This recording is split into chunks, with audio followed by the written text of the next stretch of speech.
What's going on, Wolfpack? Welcome to the Wolfpack Gaming Podcast, episode 6. Today, I'm super excited. I have Lord King from the Iron Lords podcast here, nice enough to join us on the podcast today. King, how you doing, man?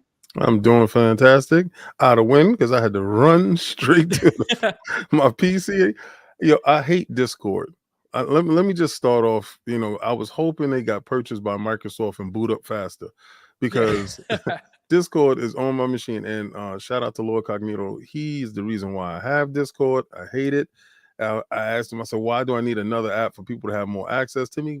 Because that's where everybody talks to everyone at. Like, I talk to them. You gotta be where the people are, King. Yeah. That's all it is, man. That's how the business works. Disgusting. So King, today, we're gonna take a little bit of time to discuss, man. The way I like to do these interviews, like I told you, I like to get to know the person I'm talking to, and I know that you're a huge statue collector. You collect statues, comics, and other medias as well, right? It's not just comics. All right, so we'll dig into that, brother, a little bit. First, let everybody know where they can find you, King, because I know that I obviously know you from the Iron Lords podcast. You're a panel member on there every Sunday. Fantastic shows that you guys put on. 3-hour shows, sometimes up to 5-hour shows that I've listened to.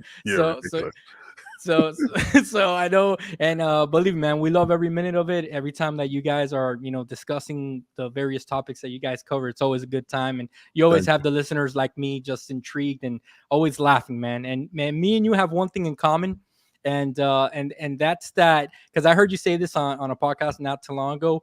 And I always do hear you because whenever like, let's say Addict is talking about like something and or Cog or whoever, you'll giggle in the background and I'll start laughing myself because that's the way I am too, dude. That's the way kind of like I'm wired at work. So we'll be like in this meeting, all serious, we're talking about the serious matters and stuff like that, obviously, and I'll just start laughing in the background, and then they'll ask me on the Teams meeting, what are you laughing at? And I'm like, I don't know, it's not that serious, like why is everybody so serious? And then I kind of bring a little bit of joy to the room and kind of lighten the tone a little bit. That's kind of like the way I'm set up, brother. It's supposed to be. Yeah, man. I mean, I think sometimes we all just take things a little bit too serious, and when you really look at it, I mean, I'm like, guys, this isn't brain surgery, It's not like somebody's life is on the line. Heart. Yeah, I'm a clown at heart, so yeah, brother. So let me give you some time to introduce yourself, King. But for those of you that don't know you, I mean, I don't know right now who will be watching this that doesn't, but just in case, brother, let them know where they can find you. Okay, well, on Fridays at 9 p.m., you can catch me at Darth Castle X, that's DCX, at 9 p.m.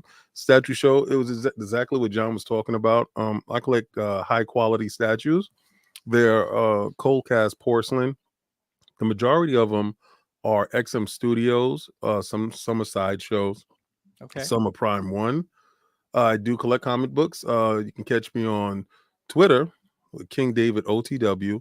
Or on Twitch, now that Addict has me streaming Elden Ring like a madman, and that's King David ILP. So you like Iron Lords podcast, you can go there and check that out, or you can go to our website lordsofgaming.net, where I do the Lord's Minute most of the time with Ty, and we talk about current things that are going on, current trends, like different forms of media. We are really heavily into Disney Plus. So a lot of our topics are Disney Plus shows. So they got a lot of good content coming. They got a Moon Knight coming up soon. Yes, sir. It's gonna be good, man. I have that statue right there. Ooh, okay, all right. So definitely, King. Now that you mentioned the comics, let's get into getting to know your background on comics and stuff like that. Because obviously we're gonna talk Xbox later on, but first, let's get a starting point, right? Because I did see that. Do you still got that Thanos on you? Thanos on throne? Yeah. Yeah, he's right behind me inside the glass case. Yeah, I actually have him right behind me too. You can't see it because I kind of have this green screen thing going because my wife is working in the background. But I have him as well, brother. And that's kind of like when I saw that you had that, I was like, oh, he's a Thanos fan. And I have for sure, dude. And I have like my whole left arm is like all Marvel villains that I have like a sleeve. Okay. So I've been into comic books my whole life, dude. And Oh, beautiful. and for me personally, one of the things that I enjoy doing is Mhm, I don't collect as much anymore single issues. I really only collect Spawn still, mhm, because he's been, that series has been ongoing ever since I was little, dude. right. And that's really the only one that I keep on picking up. But everything else, like, it kind of fell off for me, King. I'm not a big fan of. But one of the things that I've done is that I took all the comics that I had in my collection, King, ever since Mhm. I was little, and I sent them off so that they could be created in a custom bind. I don't know if Oh you my can see god. here, but here is Death Metal that came out sometime, I think last year or the year before. Yeah. Collected all those issues. I got all the Age of Apocalypse stuff, all those old So when you X-Men. mean a custom bind, what do you mean? I've never heard of that. Usually I heard people put them in slabs, which Yeah. I'm absolutely opposed to. Yeah. Yeah, What I did was I discovered, right, that and I found this on Instagram, right? I right. discovered that people were sending their single issues to these book binderies, and Mhm. then the bookbinder would bind them together and create a custom cover for you and all that good stuff. So Um, I don't know, man. It's just something that I saw, and I'm like, you know what? I have all of these single issues put away in boxes, in long boxes, right. stored away. Why not display them? Why not display Yeah. them? So I bought myself a few bookshelves, and now I have them all full of stuff. And yeah, man. So I collected, like, to give you an example, I collected the whole Ed Brubaker run for Captain Right. America, and I How sent does it it look away. inside? Yeah, just imagine just having. I Sorry about the green screen here. Yeah, no, I see a little bit. Yeah. Okay, Yeah, that's incredible. yeah. Imagine having, how, what an omnibus is. Yeah, yeah, yeah. I also collect omnis too for stories and runs that I like. But imagine an omnibus just smaller, just obviously because it's the comic book normal Okay. size. But brother, you send them to a bookbinder and they put them all together. You collect it how you want. You can put the issues in whatever order you want to read them in. Like, if sometimes when these omnibus come out and you're like, this story should have gone after, or this Right. happened way later. Well, you can sort it however you want to read So it. it's basically, it's a choose your own path binding service. Absolutely. And, Technically. and it's a labor of love, brother, because number one, it's costly. Yeah, Shipping is a killer to these, sometimes you're sending boxes which are heavy, and yeah. obviously for them to ship it back. So it is 100% a labor of love. And but I mean, I've been collecting these things, man, since I was little. So that's why I wanted to display them in a collection, that I can be That's proud something to of. think And about. I mean, I yeah. have 65,000 books. So Oh wow. Yeah, I didn't have that much. yeah, and to think about, I sold a ton of books when I was younger. So what I would do is buy books, and when Mother's Day would come around, I would, sell some books to get flowers and a card for my mother or a cake or something. So, Wow. it's I should have a ton more books than I actually do, but I do have a ton of books. When I got a little bit older, I just stayed on eBay collecting all the books that I lost back, like all the memorable stories. So yeah, 65,000. I used to have the white big boxes, but I shortened them up to these black, fire retardant, mold proof, water resistant books, like I know. Yep. boxes, I know what you're talking collapsible. about. I have a few of Yeah. those. Yep. So that's what my collection is in now. I had to transfer them all over. So one day I just sat there.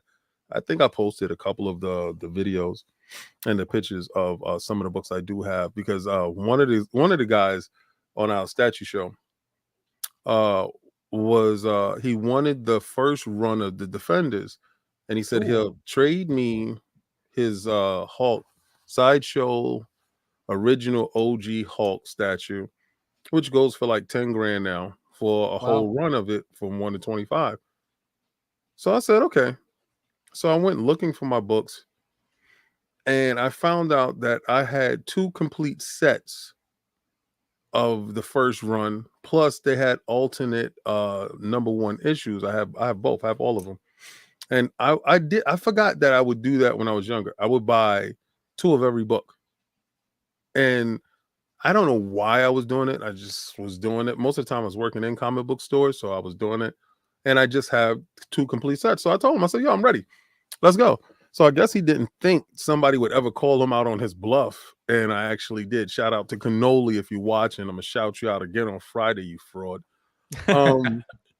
So I, needless to say, never got the statue, never made the trade, but I still got the books. But again, if anybody has that OG Hawk and they're ready to make this trade, I'm Hey, ready to make it happen. I mean, there you the go. books is worth more, to be honest. For me, they're worth more than the statue because the Defenders is actually like one of my best uh Marvel superhero groups because excuse me, it merged Submariner with the Hulk, Doctor Doctor Strange. Strange, Yeah, there you go. Valkyrie.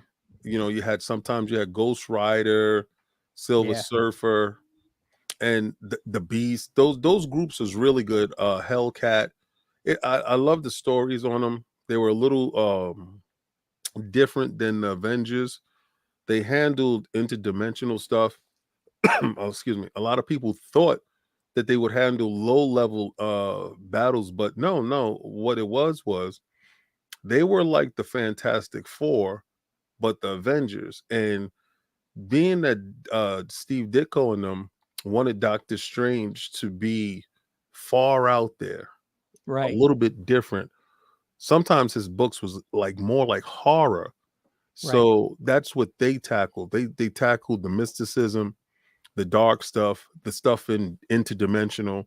Sometimes in space, when the surface came on, they did a lot of space stuff. So they would fight like Nebula and stuff like that. But yeah, so I they were remember really my Mephisto. favorite. Mephisto was like a main villain in those books a lot Yeah, of the well, times. mainly because of the Silver Surfer storyline. Yeah. Mephisto became heavily prevalent because I don't even understand why. I'm gonna have to go back and read those books and find out exactly what was his thing. But I yeah, know that I know that Mephisto, his thing is obviously he's supposed to be like the devil of Marvel yeah, Comics, and he's always trying to pull a fast one for basically people's souls. You know what I'm saying? yeah. Trying But to make deals and stuff like that. it's weird because they have different demons and different levels of hell. All right, so he's the actual demon that gave Ghost Rider the you know the demon of Ghost Rider and put it into the soul of Johnny Blaze. Yeah. But then you have the demon Belasco that kidnapped Ilana Rasputin, that's Colossus' sister. Yeah, that's right. And Kitty Pride, right, or right, something. No, not. no, Yeah, no, his no, no. sister. Hold on. Yeah, The one with the sword. I yeah, forgot her name. Yeah, yeah. yeah, I know who you're yeah. talking to. So he kidnapped her, and he's a demon in hell. But then you have the actual devil, which is called the one below all. So, and then you have the one above all, which is actually like God. Yeah. Marvel changed it up a little bit. I thought Mephisto was good, but I remember it was the rules back in the days where they couldn't show vampires and they couldn't show a couple of Yeah, things. because of the censorship. Right, and that's how we got that's how they worked their way around, and we got Morbius, which is Yeah. probably still one of my best villains. But yeah, Morbius is awesome, I dude. can't wait to the first. The first is gonna lose my mind. Yeah, you're excited for that movie with Jared Leto? First, I love Jared Leto. Okay. I think DC did him a disservice. I think they left the best Joker on the cutting room floor. I thought when he did do the Joker in the movie, the Suicide Squad movie, I thought he was phenomenal. They had more scenes of him that they didn't use. They promised him his standalone movie. They gave it to Joaquin Phoenix. Not saying that Joaquin Phoenix didn't do a good job. I like Joaquin Phoenix work in that movie. But if you look at the end of that Justice League movie and that little interaction that he has with Batman, Yeah, it's pretty epic. that small encapsulation that he has with Ben Affleck, and that was off the cuff, was probably it stole a show from me. It did. Yeah, for me too. I agree. And I think people they always get into who is the best Joker, and they don't look at this DC for who DC is. DC does a lot of elseworld stuff, Yeah. and it's like their version of What If. what if there were three Jokers? And there's actually three Jokers in three different versions of the multiverse, but we don't know because when Batman sat in the God's chair, he found out who the Yeah, Joker actually was. yeah, his real name or something like that, right? Right. Yeah. But he found out he was three different people. So it was the comedian, it was the clown, and it was the gangster. Yes. And those three versions are prevalent, but you don't know at what time who's who and what's what. Yeah, So and that's that's kind of what makes Joker cool, you know, yeah, because it's that mystery of who is this guy, and I always thought of the Joker King personally. For me, I would never want them to reveal like any true origin story, even though they kind of have a little bit, but yeah, in their own sort of way. But the reason is because to me, the Joker can be kind of not anyone, okay? I'm not trying to say that, but the Joker is some supernatural thing, right? right. That can only be achieved by someone who reaches this certain I don't even know what I'm trying to say, So a but certain level of of psychopath. psychotic, right, right, and Yeah. it's only like a once in a lifetime person that can get these, you know, that can get to that level. That's kind of how I see it. You know, I know that, you know, everyone else probably sees it their own way, but that's always the way I've seen the Joker. I see him. Let me see, like how I watch him because we had a huge debate on the DCX show, and I explained to them that the Green Goblin is far more dangerous because we were talking about the movies, and and I had to explain to them why Harry Osborn is far more dangerous than Arthur Fleck, far more sinister than the Joker, the Green Goblin. And you're talking about from the movie universe, right? You're From the talking about like movies, The Sam Raimi yeah, Green Goblin. from Okay. no, well, yeah, the one that's been used in No Way Home. Oh, okay. Okay. Yeah. Okay, so you saw the film, right? I did. Yeah. Okay, So the way that they brought him back and all that good stuff, it was from yeah, the Sam Raimi films. right. Yeah. So Yeah. the reason why I say he's far more dangerous is because his technical know-how is he's on par with Tony Stark, right? True. True. Financially and technically, right? He's an accomplished scientist. He's an accomplished technician. He's a great engineer. He made the glider. He made all the pumpkin bombs. He made the serum. He is technically stronger. I think he can lift 12 tons. So he's stronger than Spider-Man, which can lift 10 tons. That's the reason why he slammed them through 5 floors of the building. Yeah. Gave him the Batista bomb all the way, all the way down. Ridiculous. No, that was nasty. I screamed out in the ear like, "Oh!" I But totally marked on that. but the thing is, he's absolutely ruthless. The Joker has zero powers, right? Zero. Just a crazy SOB. Just a crazy dude that does the most, Yeah. right? And I had to break it down to them. I said, yeah, he's done certain things that make you exclaim, like, oh, I can't believe this. Like he did that when he, killed Robin. Great storylines. And I said, and the character fits, the villain fits the protagonist, right? The antagonist fits the protagonist. Batman has no powers, has money. The Joker has no money and no powers. Okay. True. So he's the anti-Batman, right? Okay. Batman is supposedly sane and the Joker is insane. Same thing with Spider-Man versus the Green Goblin. They both have powers. Spider-Man's broke. Osborn has money. They have powers. They're actually on a different playing field than those two characters. That's why I explained to them in a fight, the Green Goblin would murder the Joker. In a second. But they weren't getting it. And it was Heath Ledger. And I'm just like, calm down. I'm not asking about your fandom. I said, just use common sense in this space. So I'm not saying which one is more Ruthless or anything like that. right. Yeah. It just comes down to powers versus no powers. And Yeah, sometimes I mean, in a straight up fight, I agree with you. I agree too with you. Green strong. Goblin probably take him out in a second. Yeah, too You strong. know, Too strong. cause another thing, you know, and this is one of those things. I love Batman, dude. Okay, I have ever since I've been little. He was probably the first superhero really that I I paid attention to because of that old cheesy Batman show that used to be on I loved him. Nickelodeon. I And loved it. and I loved it too, man. I ate it up, King, and that's kind of like my introduction to Batman and comics and stuff like that. Yeah. But the thing is like this is what people got to understand. The only reason Joker's alive is because Batman allows it. Because he And doesn't kill him. exactly, if you put Joker in one issue of the Punisher, he'll But kill him in the first issue. Did you see you saw that book, Batman and the Punisher, right? Yes, I did. Where Batman pretty much took his guns and stuff. Yeah, and he told him, In a- no, because he was about to kill the Joker. And he was like, Yeah. yo, Batman, you really gonna let this happen?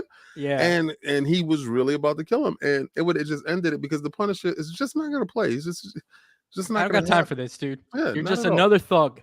You know, that's Yeah, kind of dead like thug. that's so exactly, dude. So Ken, let me pivot a little bit, man. Let Go me ahead, go ask for it. you, let me ask you, man, what, you know, we're getting into the books and kind of into the statue things that you were telling me about. Who do you consider to be like your favorite superhero, man, when you look at, you know, and it doesn't need to be strictly Marvel, DC. I mean, if you want to go Image, if you want to go something else, that's fine too, man. Is there any which one is really the one that you can say, you know what, this is my favorite superhero? Incredible Hulk. Really? Okay. Yeah, majority of my statues are Incredible Hulk statues. Oh, I mean, you do get introduced by Cog as the Incredible Hulk. Yeah, All right, because so everybody that knows me knows. Even on gotcha. the DCX show, my avatar is the Hulk. My Gotcha, man. when we first started Iron Lords podcast, my avatar was the Maestro. Oh, Maestro. Okay. And yeah. did you see that statue floating around on To what, the XM one? I think so. The one that has all the trophies. I'll send it to your DM right now. Yeah. Oh wow, man! I saw that thing. I think yesterday, and my mouth just stayed open because those trophies of the symbiotes and the Magneto helmet and all that is so cool, dude. Talk about this one, right? I'll send it to you right now. Yes, that's the one. Yeah, if you could post it, if you could show it right now. That statue is going to be $5,000 shipped. Wow, totally worth it. I already have my boy talking to me. Actually, I have 3 guys talking to me. They're distributors. So my KOS show, which I do on Iron Lords podcast, I do that with Combat Talk with the King, and I'm revising them because I'm making KOS. Excuse me, that KOS means King of the Statues. Okay. I'm making that a live show. It's going to be a live raffle show that people get to call in, and we're going to have every day that I do the show, which will be once a week, probably on a Wednesday or Thursday, we're going to give away a statue in a raffle. Wow, that's huge. It's a paid raffle, but let's say you put up $50 to win a statue that's $1,500. You see the statues that I play with. I play with statues that are $1,500 and better. Yeah, they call those the big boy statues, right? Right. So Yep. this one is going to be $5,000. $2,000 is in shipping. Wow. $3,000 is going to be the actual statue because it's coming in 4 to 5 large boxes. That's incredible. King, for some reason I can't share it, brother. Since I'm It's fine. new. It's fine. But I just wanted to show you that I was on top of it because I actually know Ben, and he's from XM Studios, and we actually talk. So that's one of the guys that's going to, you know, donate some statues. I recommend you guys, whoever's listening, just go and look up Maestro XM Studios. This thing is epic. And the reason I love it so much is because the same way that you can see that he's collected all the trophies for I guess all of the heroes and villains he's wiped out. I'll give you an example. He has the Venom and Carnage symbiote sitting on a tube. He's got the Magneto helmet, and I'm a huge fan of that because in my sleeve right here, I have little trophies for Captain America's shield is right here, all cracked. And dude, I've always loved villains for some reason in the comic books, and that thing just called my attention, man. It's so awesome. It's a beautiful statue, but it's 340 pounds. Woo! Better have a heavy table for that. 340 pounds. That's a floor piece. That's a piece that has to sit on the floor. I mean, we have statues in the community. I mean, I have a lot of, you know, statues. I got some heavy statues, but that will be by far the heaviest statue. And again, that's a floor piece. Awesome, man. Awesome. Let me ask you. Okay, so you're telling me that the Incredible Hulk has been your favorite. Greatest. Is that all time? Ever since you kind of got into all time? What what's your favorite run from the Incredible Hulk, man? What's been like the time period that he was your favorite? Was it the 90s run, the 80s, or what would you Forever. say Any book of the Hulk is my is my your best current? run, but I'm going to have to say the Planet Hulk run Oh, into World War Hulk conclusion. They were building up to it. They always tried to separate him from Banner, and I remember the time that I mean, because I used to love Sal Buscema's Savage Hulk, because Sal Buscema, if anybody knows, he came over from Conan the Barbarian. He said, "How many knees have I collected?" Crispy Crispy wants to know how Ball. many knees have you collected alongside with them statues, man? Well, I got more knees than I got statues, Crispy, and I got over 200 plus. Woo! So, Hey, the Swami, right? Crispy, that's my dude. I love his voice, man. He has the best voice Yeah. for radio. Yeah, I had Um, Crispy on not too long ago, man, and we had a great show. Great interview, and yeah, we talked a lot, man. It was awesome. that's my guy. So yeah, the Planet Hulk run, because his friends did him dirty. You know, he always felt the distrust from the Avengers. That's why he left them and went with the Defenders, because he felt more welcomed there. They always just used him in the Avengers, but feared him. So they was always like keep him close type of thing, and he knew that, he felt that. Yeah, he was used And as a weapon. right, and then they ship him out into space. They tricked him, and in that same thing, he found out that the bomb was left there, but it really wasn't a bomb. It was just the reactor that was inside the Queen Jet, that's in all of them, and it just blew up. It killed his wife, his unborn baby. So he set out on revenge with his band of compatriots, and that storyline just showed how strong the Hulk was, because you got a chance to see the absolute upper limits of the Hulk with World Breaker Hulk when he got a hold of Black Bolt on the moon, and the only one that did that similar was Thanos after the fact, and they explained it off why, but it's neither here nor there. When he beat up the Juggernaut, took out all the X-Men, it was my best storyline, because he just proved that he was the strongest one it is. And he Yeah, explained to them. and it shows too the control that he has. Because if he was really bad at heart, he could dominate the world, and that's what But Maestro basically is. he told them, even when Yep. I beat y'all as easy as I was holding back. Yep. Yep. I was holding back. So the Maestro is the culmination of them. That's the not Days of Future Past. What is it called? Future Imperfect. Thank you, Crispy. In Future Imperfect, you saw the Hulk let let go, release. That's that statue that you see there. That's the Maestro. He absorbed more radiation, so he's a little bit more stronger, and he's in that state. Everybody thinks that state is the Hulk taking over. That No, that state is Banner. Because if you look at the series called The End, where right before he turns into the Hulk, he wants to die, but the Hulk doesn't let him die, Yeah. and everyone is dead. And the story that leads up to that is because Moduk and everybody captured him and had him living in a simulation. And then when Moduk released him, that's how you get to the Maestro. Is a 4-part miniseries that Marvel put out. And I mean, these books, I delve into the psychology of the books, what the writer was trying to convey to the individuals, and what's your interpretation of each panel.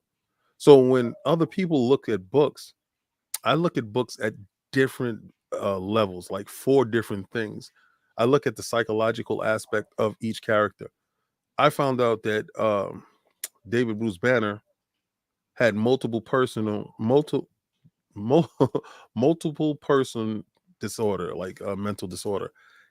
And everybody thought that the Hulk was the menace when all he was doing was actually protecting Banner at all times. Yeah, that's So interesting. yeah, it's kind of crazy, but the Hulk was a manifestation of the protection because his father was abusive and he saw his father kill his mother in front of him, but blamed it on Bruce and told Bruce he was the reason why his mother died. Yeah, so he had that guilt inside, you know. Yes, that's Hmm. when you get those books, the recent books, which are really good. So The I Al can't say Ewing, I think Al Ewing was the yes. writer on those. Yeah, yeah. So I can't say any one run for me because David Known books was incredible. They gave you different aspects of the Hulk. Um, I can't say any one run was the best for me, but I got to say my best storyline where they actually thought about the story, thought about the character, and gave him his just due, made him the strongest one there is, made him live up to that moniker. Planet Hulk. Absolutely, I agree with that. I agree with that. My favorite Hulk, the favorite look for me is that Peter David run, the one that he's wearing all Yes. the brown suit and he has a little fade going on, and Yes. you know they try to make him look badass back in the day, man. I was eating that up when I was little. So all right, King. So I got you with the Hulk, man. I got you down. All right, Right. now I know 100% that that's your guy. How about talk to me about villains, man? Because I'm a villains guy. I don't know why, but like I Okay. said, So who's I've my best always. villain? Who's your favorite villain, man? Dr. Doom. What do you? Doctor Doom. Okay, all right, all right. So what is it about? What is it about Doctor Doom, man? That makes him your favorite? Was it a specific comic that you read? Is it just the overall character? Is it just the way you know he's portrayed? What is it about him that makes him your favorite? And mind you, this is a character that Marvel Studios still hasn't even tapped into. Okay. So there's a lot of potential there. Thanos is an accident here, villain. He was just a regular thug, a regular pirate. Um, and Jim Starlin, when he drew him and penciled him and put him in, never expected Thanos to be who he was. When Marvel wrote Doctor Doom, that was their favorite son, their favorite villain. They expected Doctor Doom to be exactly what Thanos became. Gotcha. So there's a reason why when God Doom rips Thanos' spine out, like in Mortal Oh, Kombat, yeah, and yeah, that was turns him to awesome. dust. Yeah, because Yep. I have that statue right there. There's a custom statue from Zion Art of That's from the uh storyline from Jonathan Hickman, right? yes. That Avengers run where he just what's it called? Secret War. Secret Yeah. Wars where he just yeah, I know what you're Oh no, talking no, about, no, King. no, not that John, not that one. Okay, that's the second one. Okay.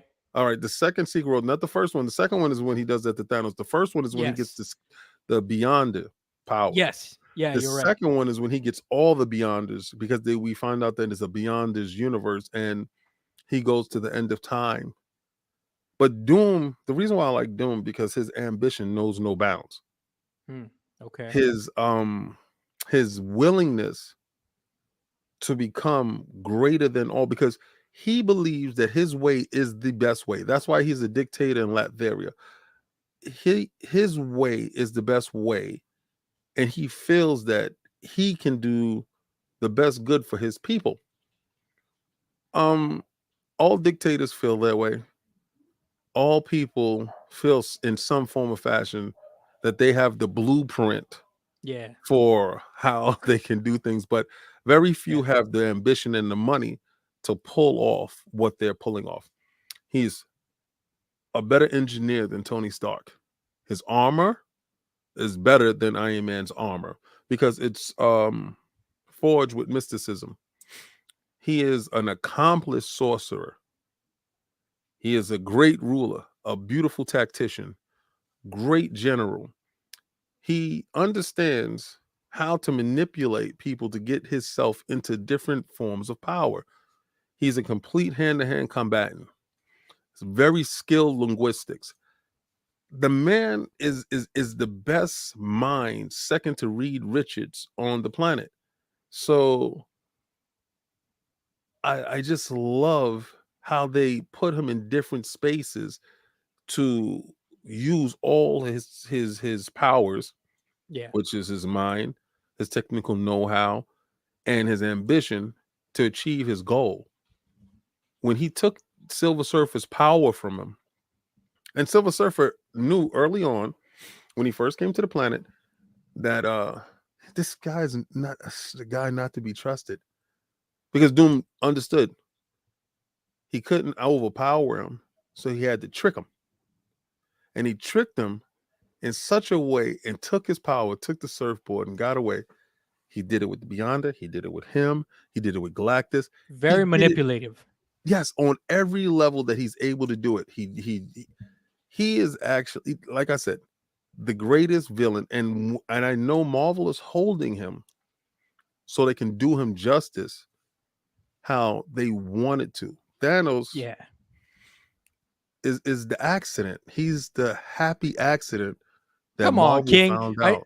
Come on, King. Are you telling me when they first introduced him and he was on the chopper, you're telling me that they didn't see him getting the That gauntlet? was absolutely disgusting. The Thanos chopper Yeah, in the Spider-Man Thanos chopper. book, that Come was on, man. actually disgusting.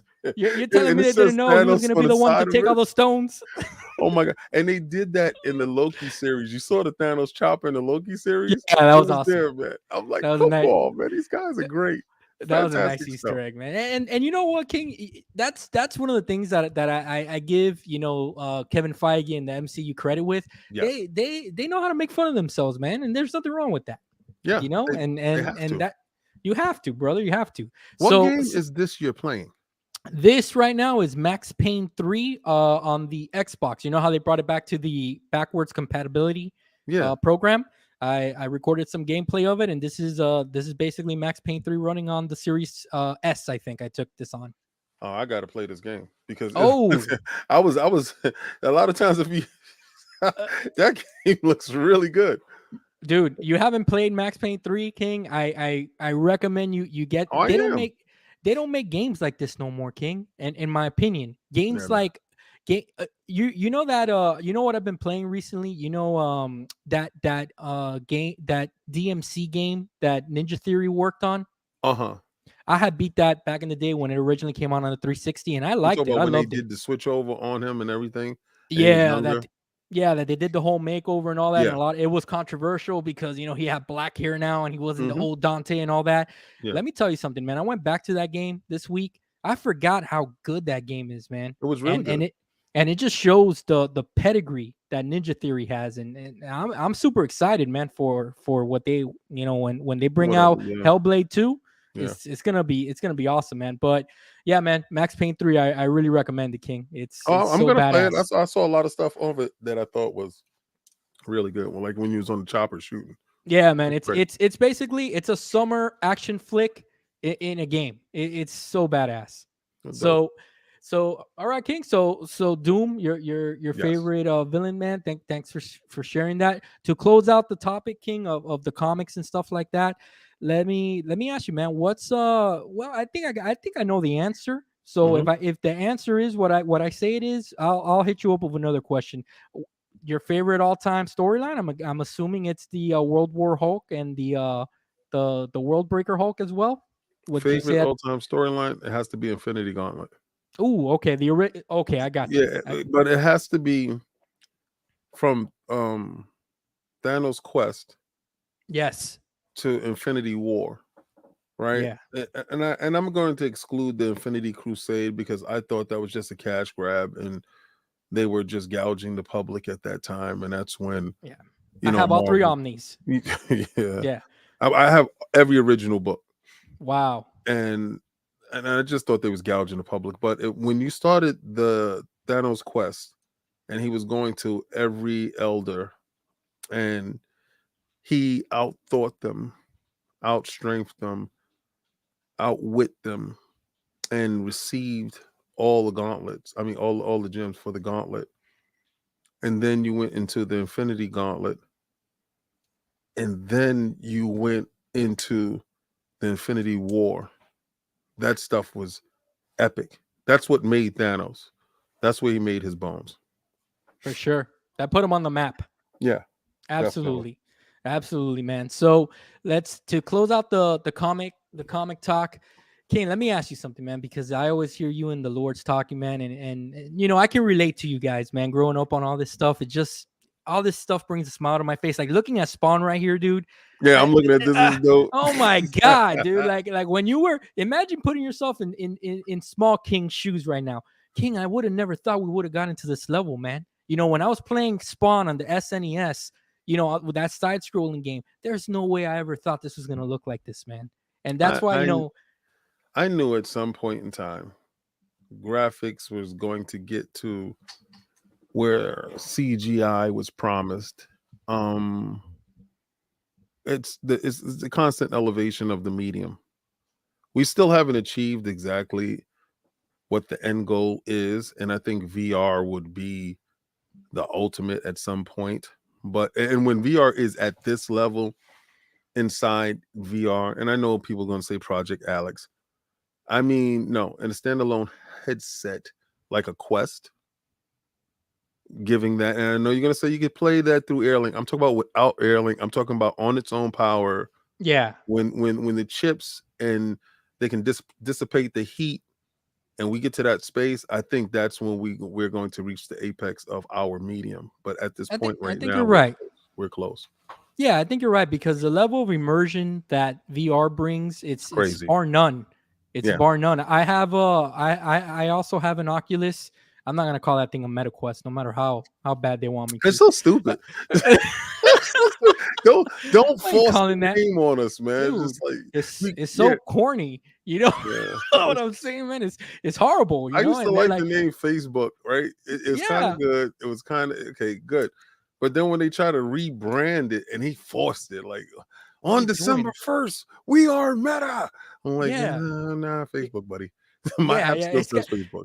It's got to be organic, man. It's got to be Yeah. organic, kind of like the Xbox did with the fridge. You know, it's Yeah. organic. You know, Shout out you to know what? Aaron Greenberg. Thank you for my refrigerator, sir. Yeah, man, for sure. And you know, I tweeted Aaron yesterday because I saw that they have that contest going on again, right? Where they said that if they got first place, you know, on the Twitter responses, that they would bring out the fridge last year. That Brad Sims, I think, was the one that kind of said, "Hey, why don't you do this if you guys get first place?" So Yeah. I tweeted to him and I said, how about you guys, if you guys get first place again, how about you guys create an OG Xbox Mini for us, kind of like how they have that mini Super Nintendo and mini PlayStation. I think Yeah. that'll be awesome for Xbox I'm fans, still man. waiting for the mini Dreamcast. I'll take it. Yeah. Oh man, that's gonna be day one for sure here, man. I So think they're gonna have to make at least 10 million of them. oh man, for sure, the Dreamcast was ahead of its time, and I know everybody says that, but it really was, man. The Yeah. Dreamcast was basically the blueprint for what the OG Xbox was. Yeah, well, You they know? was in the box, so Yeah, for sure. yeah. So Kane, to close out the comic talk, man, let me ask you, man. Let's get into a little hot topic here, right? I got a little Okay. hot take on the recently released Batman film. I heard you Ooh, on the yes. you on the Lord's Sunday. You praised the movie. You gave it its accolades. Yeah. I didn't like it too much, King. I'll be Okay. honest with you. Even as a longtime Batman fan, I watched the film and I agree with you 100% with some of the things you said. Like, for example, when you and Sav were praising it for the ambience that they created in the movie. I thought that was fantastic, dude. They Right. hit it right on the money. I think that one of the things that I do give them credit for is that they created the most realistic feeling Gotham ever on film. Oh yes, of course. Because even though that to me the superior Batmans are obviously the Nolan trilogy, okay? Mhm. I still kind of felt like Batman was in Chicago the whole time, man. You know, I didn't feel, you know what I'm saying? I didn't feel like he was in Gotham. It wasn't dark and gritty. I think the Joker also did a good job of portraying a good Gotham because, you know, you Mhm. want Gotham to be, you know, always dark and dirty and stuff like that. So I thought they did a good job. My issue with the film, King, honestly, was that I don't know why, man. I just felt like, and spoilers, guys. So whoever hasn't watched the Batman, I'm sorry, but Yeah, this is the I part got, where I you're gonna got, click off. yeah. I'm When you sorry, see my guys. hand do this, that means you can come back Yeah, in. yeah. And I'm sorry, guys. It's just I gotta mention this so that King understands why I didn't like the movie. Right. Okay. I, I'm I talking felt back off the ledge. I felt personally, man, that they tried, and I know, King, these movies got to be different. I know the game. I I know got that. you. Keep going. I, Just spill it. yeah, and I know what you're probably thinking, man. This guy just burying No, himself I got deeper and you. deeper. Watch this. I got an answer for you, and you're gonna say, "Wow, this Okay, guy's crazy." I got you. But honestly, my stance on it was that the film tried to portray Batman to be Superman in his qualities at the end of this film. I just got this Superman vibe Mm-hmm. that I was like, what are you guys doing? Like, Okay. no, I'm not liking this direction that you guys are taking Batman as a character in. I look, was it a good film? Absolutely. It was great. Mm-hmm. Was the detective element that they brought in and all that good stuff? Yes, but my counter to that will be King. Batman didn't even figure out who the Riddler was, brother. And I Mm-hmm. have a problem with that. Okay. And you know what? Shout out to Zalka, because Zalka has the same problem with this film. Okay, Zalka. This is me talking to Zalka here. Okay. Everybody has to remember this is young Bruce Wayne, Yes. right? He's young Bruce Wayne. This is year 2. I understand that. He's still a vigilante.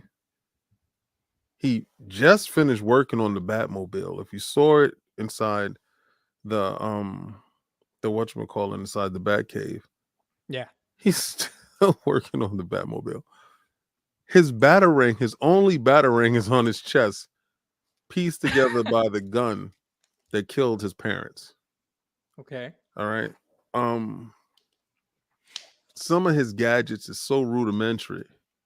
You can see them on his arms. He does What were not those have things, King? he does not have a utility belt. That's true. Okay?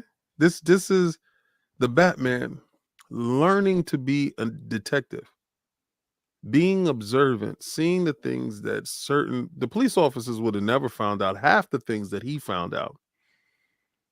Let's give the Riddler his due. Very good psychological character. Very good at putting together. Yeah, this is the second year as Batman. Yeah, that's right. That's right, Crispy. And this is the first year Catwoman. That's why she didn't have an actual cow. Mm-hmm. She had a stocking cap, a sock with a holes for eyes. She did a great job. No, I Though. thought Zoe was fantastic. First of all, Yeah. let's praise the whole cast for the level of Absolutely. acting, because this was acting, and Yeah. all the scenes with Batman, the visceral, violent scenes were intimate, very intimate. It was never anything long distance like in the Nolan trilogy where he set up, picking up the guy and he was an accomplished superhero. Yeah. This was him coming from that anger, because what he did see was the kid that was caught up in all the turmoil, just like himself. Yeah. I got to comment on that. And I don't mean to interrupt you. I got you, King, and I'm buying. I'm buying what you're selling. Let me finish. But hold on. But hold on a second. I got you. And I just want to make one point with that part that you're referring to. Okay. Right. Listen, brother, why are you standing there like a weirdo, looking all emo? That when everybody's gonna figure out you're Batman. I mean, you're standing in the same way that Batman. You're standing in the same way across all those officers that you did in the beginning of that movie, King. It took me out, brother. Nobody's gonna figure out that he's Batman. Only you know he's Batman because you're watching the film. Remember, he's a recluse. He killed Bruce Wayne. So what you saw standing in front of you was a ghost. That's true. But when he saved the kid, he saved nobody else first. Sorry, Ham. Sorry. You should have saw the movie already. When he saves the kid, he saved himself. Okay. You understand? And that Yeah. was his actual turn. That was his turn. He tried to hold on to that purity that he's seen in that kid. So this is the part where he turns from the vigilante, that angered filled vigilante that beat that dude down, like, who are you? And he beat the snot out of him. Yeah. And Yeah. he told him, I'm vengeance. Hmm. When the villain, one of the guys at the end, told him, I'm vengeance, he saw if he doesn't change, he's no better than that guy that's on the floor. That's true. And that was after he took the roids, right? And Right. he got Okay, and he got no, roided. no, okay. So, but that wasn't roids. You know what that That was the was, right? venom. That was venom. Right. There you See, go. There okay, you so go. now that me and you are here, because a lot of people Yeah. didn't get that. A lot of people missed that. They don't understand where the movie can go Yeah. in the second joint, but I know where it's going to go. Yeah. He's the inventor of it. He's the problem. Mm. He creates his villains, right?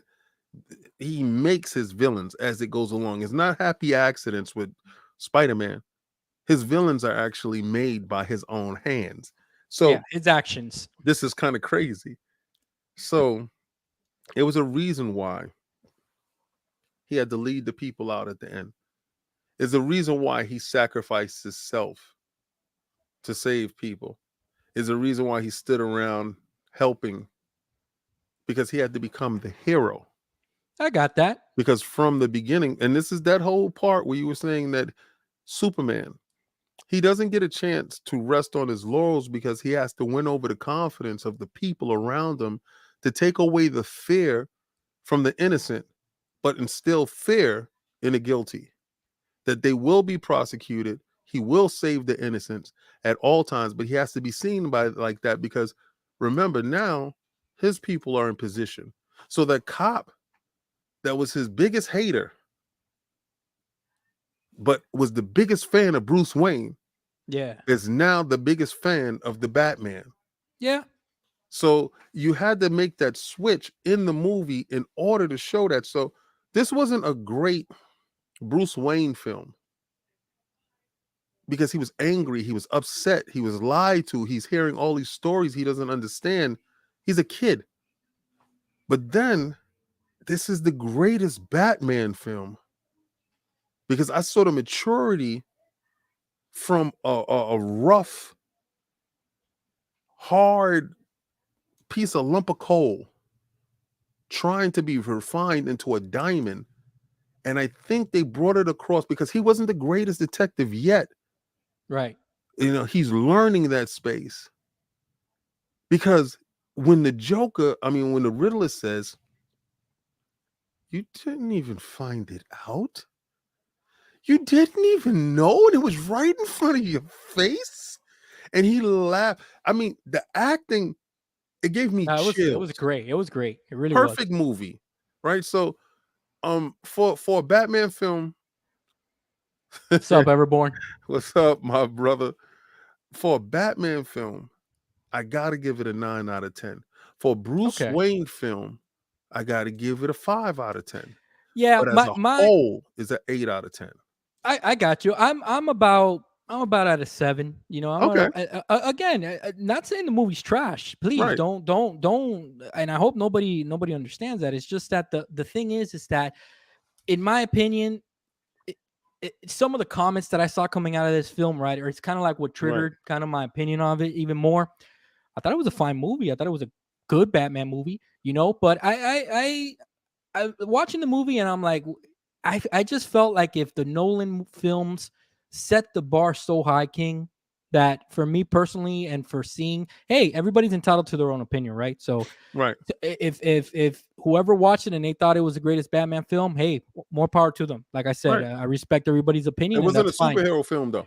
Yeah, no, definitely not. The No, thing is that I felt personally for me, right? I felt like if in the Nolan films they were kind of able to, especially Batman Begins, because I'm referring to Batman Begins because this is kind of like a fair comparison. Man, I just felt like if they did such a good job of explaining things, introducing things, explaining why the psychology behind the bat, psychology, why he wants to use, why he becomes Batman because he fears bats, stuff, little things like that, you know. And I just think that they did such a fantastic job, just the explanation, even logically, right? I'm a logical thinking person, right, Right. King, and I'm a and in my line of work, I have to gather a lot of facts. So I even love the little details that they used. For example, Alfred telling him, "Hey, we need to justify why you're buying all of these helmets to create your cow.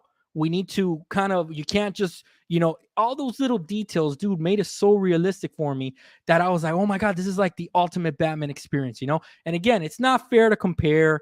It's that's not, I'm just trying to say, for me, coming out of those, some of the things I read, that this is the greatest Batman movie of all time and all that. Hold your horses, people. Well, that's for It's not people that. that saw all the other films. And for every film that they saw, they always wanted the detective. That's true. That's true. And I feel like if they did hit on certain aspects of that, you kind of with the things that you said, you kind of have me rethinking, about it again. Yeah. And I was just kind of disappointed, man, because I just wanted more. I just wanted to feel like if he was just, a badass, and I didn't feel like if I got that in the film. And maybe He that's wasn't. that's a me That's thing. the best part about it is Yeah. he wasn't, he knew it. His insecurities showed. Listen, he was fighting. He wasn't even at that point. How can I say? He didn't even take his sabbatical yet with Ra's al Ghul, Yeah. right? To learn how to technically fight. Yeah. If the armor doesn't hold up, and in some points it didn't, he could die. Yeah, he's done for Yeah, sure. and he damn near almost did. Yeah, that's true. And we're gonna get his refinery later, where he actually goes and he learns different things. Um, he said doing this, the gameplay is dope. It definitely is. He's We have space to grow, and I Yeah. knew that he would grow. And I told people to calm down because I know his acting chops was incredible, and I saw the actors that they had surrounding him, and people were so concerned with Zoe. We had a lot of piss poor cat women, We did. but what I liked is, if you see the suits, she wore 3 cat women suit that was iconic, and it was beautiful. Oh, I She didn't notice actually, that. yeah, if you saw at the end, she had on the Catwoman suit that Halle Berry had. If you look at it, Ooh, okay. she had the bustier with the stomach out with the pants. If you look at it, if you take the time out to look at it, it wasn't the exact same thing, No, but but it's an homage to it. homage to her, There you go. Yeah, right? I got And you, the brother. Catwoman suit in the beginning, and then the stocking on the head. So it was beautiful stuff that they were doing, and they were putting a little bit of breadcrumbs. Now, the one part I do have a problem with, and this is one part I won't spoil for you guys. I One mean, of we the already people, did, King. We no, but already one spoiled the part, whole I film mean, for them. it's 3 hours of film. Go see it. Yeah. Um, trust me, you'll forget anything that I said while watching the film. Just It's uh, it's a Men in part at Black. the end where they have individual that they should have never showed any aspect of the individual, because anybody with half a sense can understand who the individual was. Oh, I know what you're talking about. Right. They Okay. shouldn't have showed any aspects of his face Okay. at all. And that's where I was just a little bit disappointed in that part, because for so much of the movie you relied on your audience being intelligent, Hmm. that you played your hand as if they were dumb at the end, and like they couldn't put it together who that was. I agree with you. I But agree with that's you. it. Yeah. That's Yeah. my only Yeah. down part for the film. All right, King. Like I said, it's nice to always have a conversation with Yeah, open like-minded debate. individuals, Yeah. man. Even if we have different opinions, man. Like I always said, as long as and that's the thing about the Twitter streets, right, King? People can't have different opinions, King. I don't understand, man. It's like if people aren't men, and they can't Some of talk them are as grown gentlemen. babies. Yeah, I mean, it's unbelievable, man. Unbelievable. So Let's see what we got. Crispy here says, "Why so serious?" Oh yeah, that part was awesome. And Yeah, then Everborn says, "Best realization of Gotham." I agree. I mentioned that. yeah. I thought it It has to be the rain, the depiction of it, the dark gloominess of it, the dankness of it, absolutely. the absolute no hope feel that the movie gives you, and that's actively portrayed through Bruce Wayne Yeah, and his feelings that he doesn't even want to be his human self anymore, and he wants to lose himself in his alternate personality. yeah. You're in a crummy place. Like Yeah, they did a how much great job money of he portraying. has, and he Yeah. still can't live a good life. Absolutely. That I think they did. Me and you can agree on that. They did hit that nicely. King, let me ask you, man. I want to be respectful of your time. How much Not time you got okay. left, brother? I came to you late, so I'm here as long as you need me. Awesome, man. Let's get to the other topics. We got two more topics, King, and this one's huge for me, right? Because Right. I always like to kind of get into understanding what made you and what motivated you to become a content creator, Mm, and a very successful one along with the rest of the lords. But specifically, King, specifically, because there's a lot of content creators out there, okay? right. One of the things that kind of draws me to you and the rest of the lords, and kind of like, this community, where that Boom, Crispy, Everborn, K Asante, and the list goes on and on. I'm sorry if I missed anyone, but I will consider that we all have one thing in common, and that's giving that positive light. Right. You know what I'm saying? And I think that that's so important, man, because there's just too much drama out in the world, man. And the last thing that you want is for your favorite thing in the world, video games, to be just wrapped around drama. It's supposed to be an escape. Yeah. You know what I'm saying? And then, all you see when you go onto Twitter is, oh, this guy's an X spot. Oh, King said this. King doesn't know what he's talking about. I love that John though. John Wolf said, no, I know. I know you like to feed the trolls. So Yeah. so then it's like John Wolf says that this game looks better than it did on PlayStation. Dude, I'm just listing facts. Right. You know what I'm saying? It's like people don't like to hear facts no more, man. And the thing is, King, so talk to me, man. When did you say, you know what, I'm going to give this YouTube content creation thing a chance? Let's see where it goes. And like, what made you start it, King? Talk to me a little bit about that, man. Okay. So as far as content creation, um my cousin Lord Cognito and Attic, they were already doing Iron Lords podcast, and they had a team assembled, and for lack of a better term, it just wasn't a level of cohesiveness that I understand my cousin and I to have, and the rest of Channel 5 to have. So I have to go back a little bit further to what I mean by that, because Iron Log Podcast is incumbents. It's a breakaway from a larger group called Channel 5.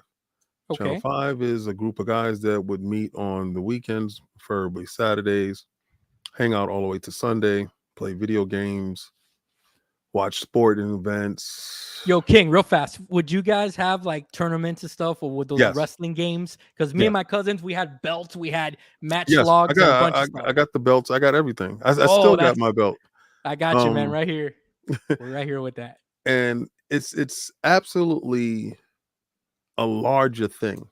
So when he did it, and he called me and Salve on to do the show, you drift apart in certain spaces, and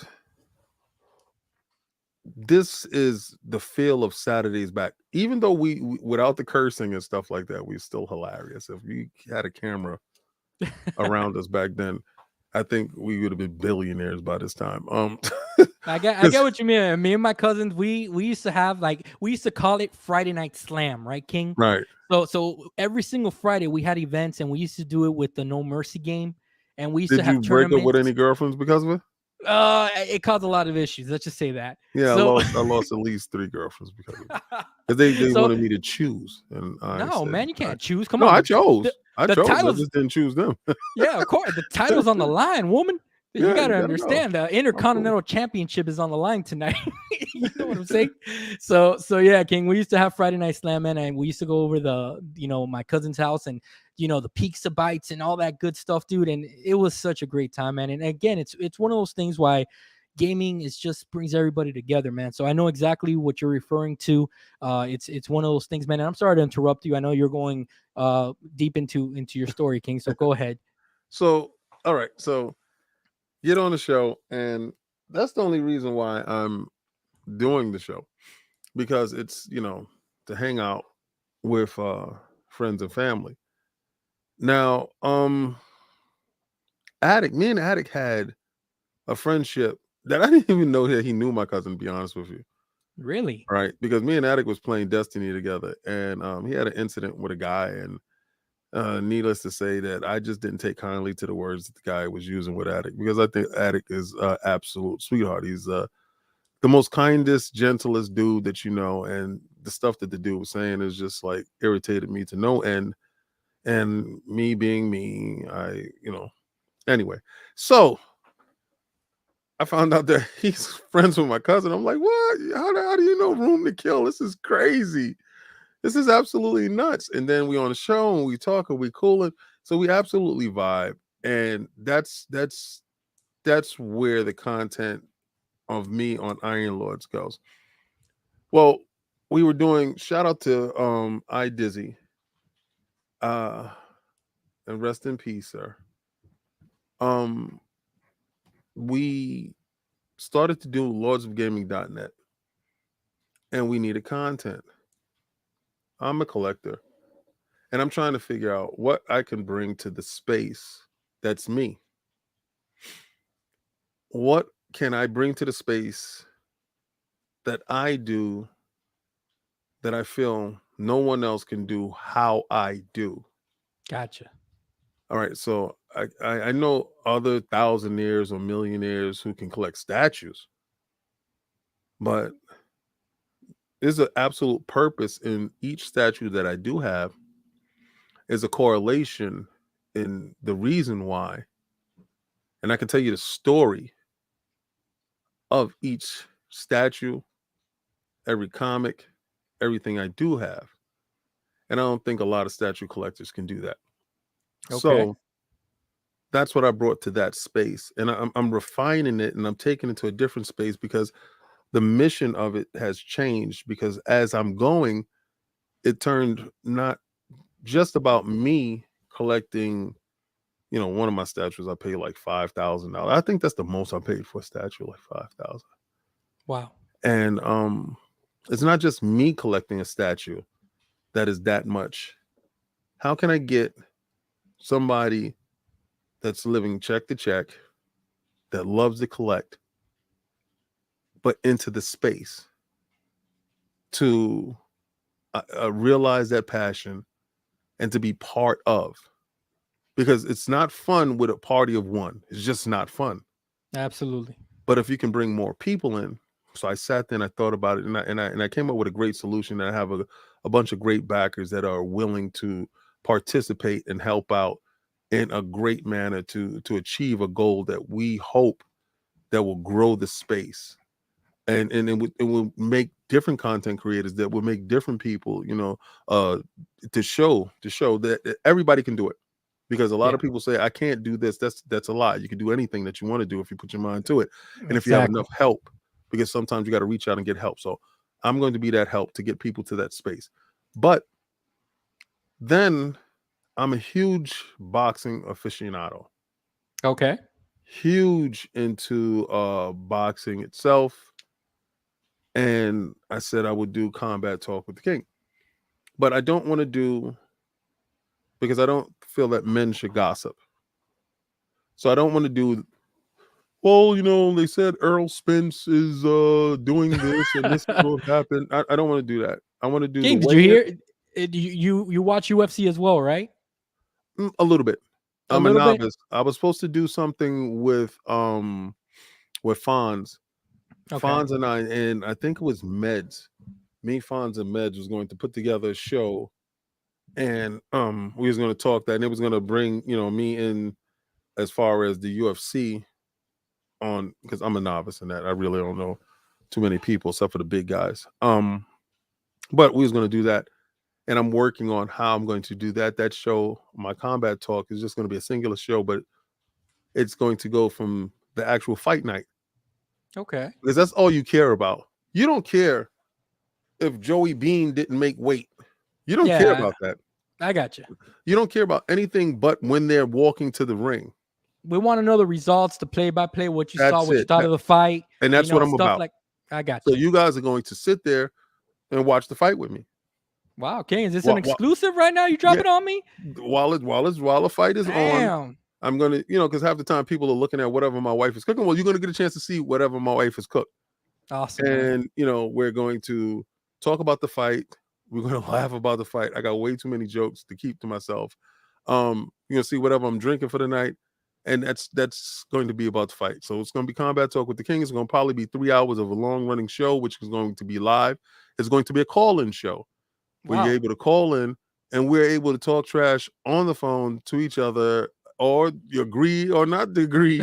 Some knees will be lost, some knees will be gained, and then we're going to have a good time doing it. But we're going to have, so if you're home by yourself that night, you're not home by yourself, because if you're with me watching the show, we're together. I got you, brother. And that sounds really exciting, man. And it goes, it kind of goes into the topic a little bit, King. And I'm so happy that you're going to be doing that, because it's even more content that we can watch you and enjoy together and stuff like that. But it's one of those things that I think is a good lesson for us all. And that's brother, if you're passionate about something, you need to kind of scratch that itch per Yep. se, right? I think that is so important, no matter what it is. Even I know that there's other gaming creators out there, like from IGN, Ryan McCaffrey. I think he's been an Xbox guy for a very long time. Yep. I remember him, and he does his Tesla show on the side because he's passionate about Tesla. And it's so important that if you have this passion, no matter what it is, for you to pursue it, and if you're knowledgeable and passionate about it, it's just a no-brainer, man. And I wish you all the luck, King, because I know that that's going to be a success 100%. Oh, thank you. 100%. I just want to bring activity and connectivity to it. I just want it to be more interactive. Yeah. Because a lot of times all people can do is super chat. I don't want that. I want more. Yeah. I want you to, and I think that's dope that you get able to super chat and your words can be heard, but how about you speaking your own words? That's even better. Yeah, it builds a connection, King. You know what I'm saying? Because there's I don't know how many times, and I always like to mention this on the show. One of the many reasons why I like doing this and talking to people one-on-one is because I'll be listening to the Iron Lords on Sunday, and I'll hear you say something. I'll be like, damn, I wish I was here to tell King, ask him Exactly. a question, or say, King, why do you feel that way? Or I think differently, or something like that. So I definitely know where you're coming from with that. King, let me get us back on track a little bit here with the positive vibes and the content creator talk. So again, give you your roses on a couple of things, man, on the positivity, and another one that I think is huge, right? I just turned 39 years old, King, this year. God bless you. Thank you, sir. And I do think that as men, we can have conversations here, real talk. And one of the things that I admire most about you and the rest of the Lords, like Cog is always posting about, health Yes. is wealth and all that. Such important messages for us men, man. Let me ask you a question. I think that you've mentioned things before, like trying to talk to the youth and trying to give advice and stuff like that. Why is that so important to you, King, to want to be a positive voice in this community that has so many negative ones? What is that something that you have set out to do, or is that just something that you think is right? Like, is that something that comes from your upbringing? Well, let me see. I grew up in the South Bronx. If anybody grew up in the South Bronx in the 70s, 80s, and 90s, hey, boy, oh boy, you grew up in the danger zone. So if you're around here now, you can probably understand exactly what I'm talking about. There really wasn't too many role models, and the role models you get then role models that you can actually look up to, and they weren't telling you to do the right thing. They was Gotcha. just telling you to do whatever they felt was the best thing. And sometimes the best thing is not the right thing, Right. you know? Right. Um, and I don't think a lot of the young men, and I specifically talk to young men because I don't think a lot of fathers are in the pictures. And shout out to the fathers that are there. You are valued. That's why I put out on Father's Day, you're valued. Maybe you don't feel like you're valued. You're valued. I'm in your shoes, so I understand exactly how your shoes feel. Me And a too. lot of these young men nowadays are thrust in fatherhood or thrust into situations where they don't have the answers to, and they don't have a big homie or uncle or somebody that can tell them, hey, look this way or try to do this thing. Right. So that's why it's very important that, on Iron Lords podcast, we don't curse. It's very important that we don't do that, because that means that everybody can listen to whatever message that we're doing, and it can be positive, and you can still have jokes, and you can still be in that frame. But also, I want every young man to look over and say, I can do that. And I tell everyone, I'm not special. I'm not special in the sense that I'm doing something that you cannot do. Right. All right. It only takes for you to put one foot in front of the other, and you're gonna get to your destination. Um, I'm never too big to do something, and nothing's ever too small for me to look at. So that's one thing that everyone has to understand, that everyone starts from a different place, a different genesis to reach their apex. And everybody's at different levels at different times. And everyone needs some help and needs some positivity, because you never know, that opening the door for somebody, that good morning, that can save someone's life. Absolutely. All right. So it's times where people are contemplating different thoughts in their head. And depending on your stimulus, you can change that direction for that individual at that moment in time. So if you have a negative stimulus to some person that is contemplating something in their head at that moment, that could be the catalyst for destruction for that individual. So I say, at all times, try to be a positive change, a positive flow. Give out great energy, and hopefully it will come back. But don't do it looking for return. Right. Do it looking to enhance somebody else's day. And at some point in time, it will reach you. Right. But that's my thought process. That's my whole feeling. So when people hit me in the DMs, how can we work out the time? I'll be there. I check your channel out. I see if your channel's cool. And the only reason why I check your channel out and see if your channel's cool, I'm just checking it out because I want to know if my children could watch it. Absolutely. Because it's Yep. all about how my children view me when I'm no longer here.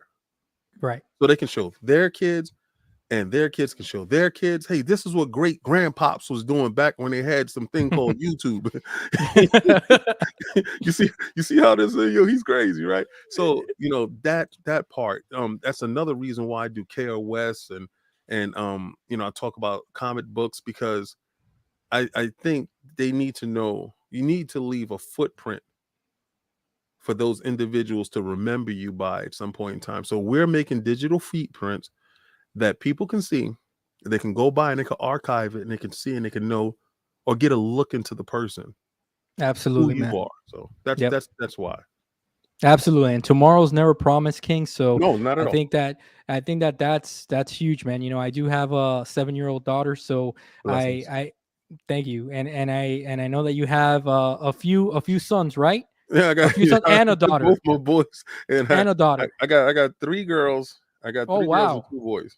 Okay. God bless you, Yes, I man. got That's 2 kids from former marriage, and I got 3 kids from my ex. So yeah. Got you, brother. And like I said, being that positive influence, man, like the young people, when they see that you come across as someone that's approachable and professional, and you don't need to disrespect others and stuff like that. They pick up on that, man. Yes. And and like my daughter, she'll see me kind of debating and this and that, and even when my daughter challenges me, right, at 7 years old, she does it in a way that's not disrespectful and stuff like that. Yep. And that's, you got to leave that footprint for the little ones. So I agree with you 100%, King, and that's great to hear, man. So King, let's move on to the third topic, man. Thank you for sharing all that with me, man. I really do Oh, you're welcome, appreciate it. brother. And everybody listening, I think that you said a lot of positive things and things that need to be said and heard. So I thank you for that, King. So for the last topic, let's go into Xbox, King, because we can't talk to King David without talking Xbox, bro. That's kind of like, it's like Batman without the bat signal. You know what I'm Yes, saying? sir. So King Game King, Pass. damn right. All right, King. So let's get into it, So I man. need Look, to put on my Xbox chain while I do this. yeah, Or... whatever you want, man. Whatever you Okay. want. So, so, King, it's no secret it's no secret that you champion Xbox and Game Pass and everything that Phil has been doing, man, with with the brand. I myself I am an Xbox centric gamer. It's the Right. platform that I prefer to game on. Coincidentally enough, right, King, I'm gonna go into something. I'm gonna say something funny that's gonna make me look so dumb, but I really don't care. So I got the that's the way I roll, man. I got the I got the Steam Deck a couple of nights ago, right? I think on Saturday, right? I got God the Steam. bless. Hell yeah, they're hard to get. Yeah, man. Yeah, and and it's out the way. It's out the door. So, No way. No brother, way. Really? brother, that return on investment right now is too good on that, man. But we'll go. I'll It get is into what it it with is. you. You gotta do what you gotta do. I'll get into it with you. All right, I'll get into it Yeah. with you, and I'll let you know, because I know Kay Asante wanted to know some questions and stuff like that. So I got the Steam Deck, King. I'm fortunate enough. God has blessed me with a beautiful wife, a beautiful family, man. And I do have a PS5 and every PC, Xbox, Series X, Series S, every console that I've ever wanted. Right. It's funny, King, because I got the Steam Deck right on Saturday, and I've never been big into PC gaming. I played games here and there, just to try out the graphics card and stuff like that. Mm-hmm. But I log into my Steam account, King. I start downloading a few games, and I downloaded DMC, Devil May Cry. Remember I told you how I Yeah, played that a yeah. little while ago? All right. So I downloaded DMC. I start playing it, and I see an achievement pop on the bottom right, and I said, "Wait a minute, this ain't no Xbox achievement." Yeah. Brother, I felt like if I was doing something wrong, man. You're cheating. What's wrong with me? So I got a realization, all right, and the realization is that I've been so invested into the Xbox ecosystem, King, that even the notion, okay, of starting on a new platform, getting new achievements on the Steam platform, getting a new profile that looks all nice and dandy, brother, it doesn't feel like home. And I know, man, this is first world problems. I know that there's people out there listening right now are gonna be, what is wrong with this man? Brother, it just didn't feel like home. I was navigating the menu, going through my friends list. I had like 4 people online. I'm like, what's going on here, man? Like, I feel like I'm not home. Yeah. I'm not home. So it's a rental. You had a rental. You had what's it called? Airbnb. Airbnb. Exactly, King. And let me tell you, man. They're nice, but you don't want to stay there. Let me tell you, man. The Steam Deck, phenomenal device. What Valve has created for the price point, fantastic. It was running. It ran God of War like a charm. Let me ask you a question. Yeah. Because all right, so Steam has actually made some really good stuff. I mean, the Steam machines, Steam Deck. How come these people just can't just win, man? Like, cause they're putting out some really good stuff. How come they can't win, baby? I don't know, man. But look, Ham Solo says, I feel weird getting trophies after skipping PS3 and PS4. So he knows the struggle that I'm talking about, right? I feel you. So I don't know, King. I don't know why they. I mean, they are the number one go-to when it comes to PC gaming. I mean, Yes. that's kind of hard to debate. But the thing is that I got the device with it being a Game Pass portable machine. Right. Okay, but here we go. Here's where I'm gonna get real with you. Okay, I've been already spoiled by Phil Spencer and xCloud waiting for the Steam Deck. Right. Okay, I've been spoiled. I've been playing on my tablet. I've been playing Right. on my iPad. I've been playing on my phone, waiting for the Steam Deck to come around. Right. So when I get the Steam Deck, I try to install Windows on it. It's a mission. Okay, it's not working real well, and I'm like, I look over at the battery, King, and this thing is drained. By the time I haven't even played a game yet, and the battery's drained, brother. And I'm like, oh man, this is not what I thought it was gonna be. It's not the premium experience. It's not what I thought it was gonna be. All right. Now, again, whoever's getting it and whoever's waiting for it, I know Kay Asante is waiting to get his, patient, anxiously waiting, brother. And I know you have a huge library, man. You're gonna enjoy it. I know you are. I know you don't have a hang up like I do with getting achievements on another platform. Nah, man, I want DMC achievements on the Xbox platform. All right. All right. So yeah, man. So I started looking online, King, and when I started seeing those prices, man, I was like, they gotta go. I looked at it and I looked back up and I said, I'm posting this right now. You gotta go. King, 2 hours is sold. It's sold. I mean, all right. that's how I felt when I sold 200%. my Dark Phoenix. People laugh because I put it up there for $3,500.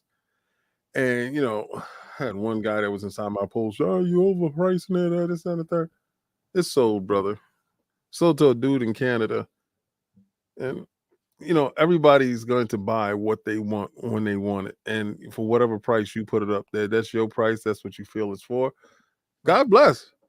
And you didn't go into it looking to make a flip. You didn't. No, You just went at into all. it, wanting to have a nice Game Pass portal. But Phil Dominus Maximus Aurelius Spencer showed you you can make a buck and you don't need it. Dude, I'm telling you, man. Like I even installed Game Pass because they found like a workaround for you to finally get Game Pass on the browser. And even playing that, right? I'm like, man, this feels good, whatever. Dude, I look at the battery and again, it's drained. Yeah, I'm like, it's nah, not man. for you, man.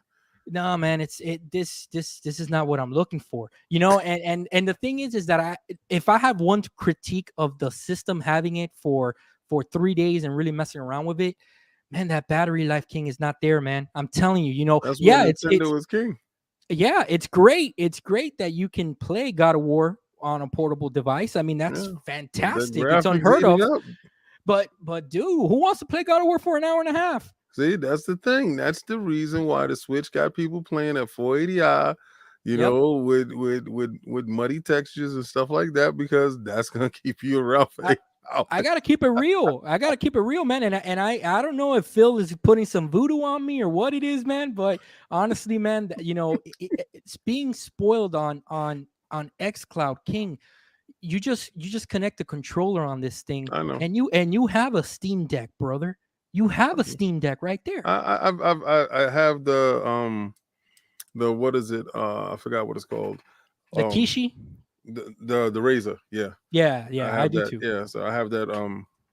And yeah, you're right. Boom and I were one of the first people, to post actual, footage of it and test it out. Shout out to the great Bill Stillwell, the godfather of xCloud. Yeah, he had a closed session for the Lords and Mr. Boomstick, and it was great. Shout out to Delilah HD, who actually took the footage for us. Great person, phenomenal gamer. Delilah from K Mega, right? The K Mega Yes. podcast. Yeah. I had a podcast with K Mega not too long ago. She is great. Dope. Yep. Yeah. So Grown Woman Gaming, she's dope. Fantastic stuff. So yeah, I understand exactly what you're talking about. You could get spoiled very quickly, especially when it costs nothing to participate. Absolutely, brother. So King, I took us a little bit of off track there with the Steam Deck, man. No problem. And again, man, to whoever has a pre-order, looking forward to it. I'm sure you guys are going to enjoy it. If you're in the Steam ecosystem, you guys are going to get a lot out of it.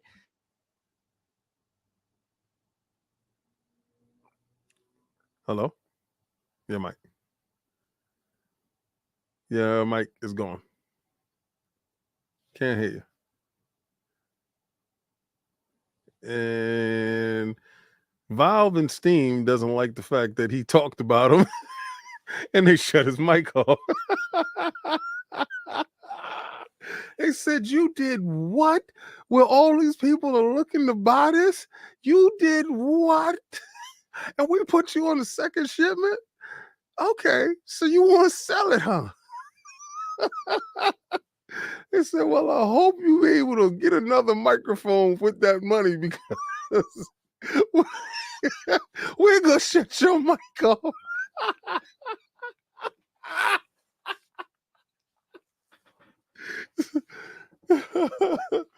So while John is in the background fixing his mic,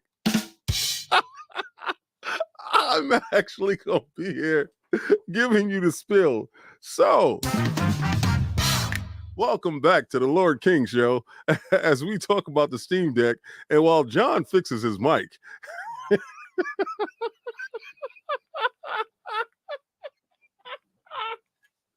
this is what happens when Valve hears you talking about their machine and they don't like how you're doing it. Well, guys, all right, so check it out. This is how I got with Xbox. I've been with Xbox from the beginning. Can you hear me now, brother? There you go. Look at that. I talked about Xbox. You're back out. You're back out. You're back out. So we don't hear him no more. Okay, so this is how I got to Xbox, right?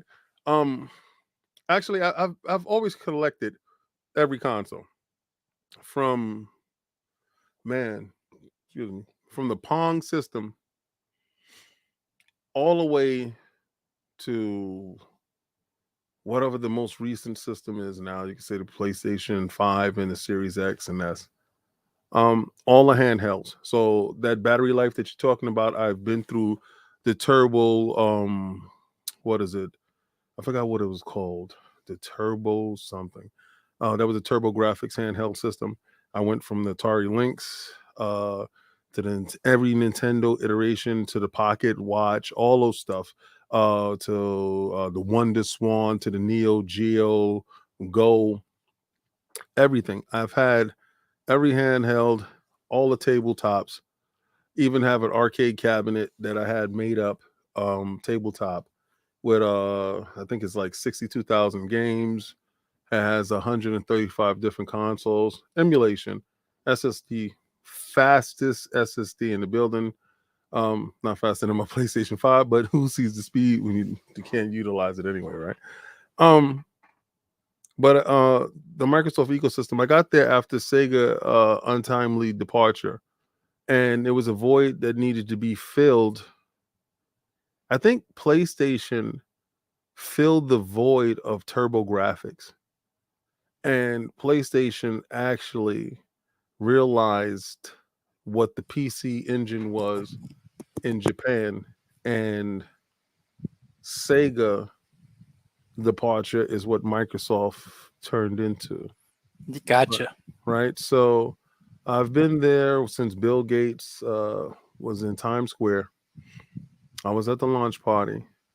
I've been there through link cables and purchasing televisions to play Halo on LAN. I've been through the ups and the downs with the Microsoft ecosystem, hoping and praying that they will take the torch of Sega and become a greater, bigger, better Sega.